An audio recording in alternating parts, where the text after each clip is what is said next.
We were coming back in the plane from the rugby in Rome, and he had this terrible, terrible pain. He was really, really in agony. And I said to him, I'm coming up the doctors with you tomorrow, because he was going up to the doctors and getting nowhere. And I saw the GP with him, and I said, there is something really wrong, and I'd like him to have an MRI scan. We can't do that, she said. We've got to follow protocol. And she said, we'll send him for an ultrasound scan. Wait for the results. The results came back. She called us up. Good news, she said. Nothing sinister at all. Terry got gradually worse and worse. She said, we'll send him for an isotope scan. This is weeks going by now. They thought that he might have something like rheumatoid arthritis.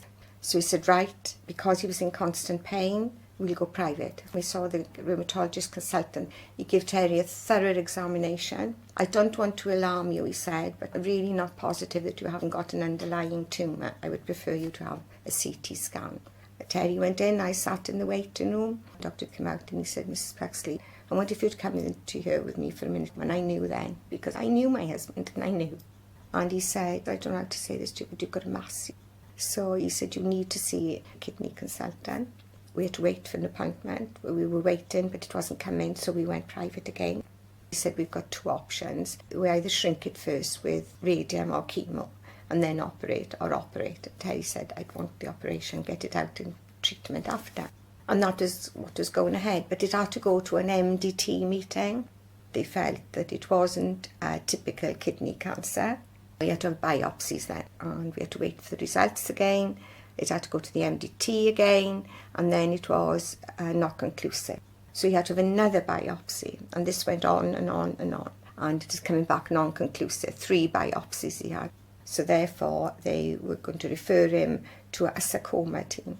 In the weeks that we were waiting for this, Terry was 6 weeks in the house here, and he was in agony. I kept ringing my GP, and they didn't come down. And then he was here one day and he was absolutely in agony. And I rang the surgery and said, could you send somebody down? Can you bring him up? I said, I can't get him off the settee. He was in such pain. And I was really upset about it, to be honest. She sent a nurse down and she said, something's got to be done about this. And they sent Colin from the palliative care team, and he was brilliant. It really helped him.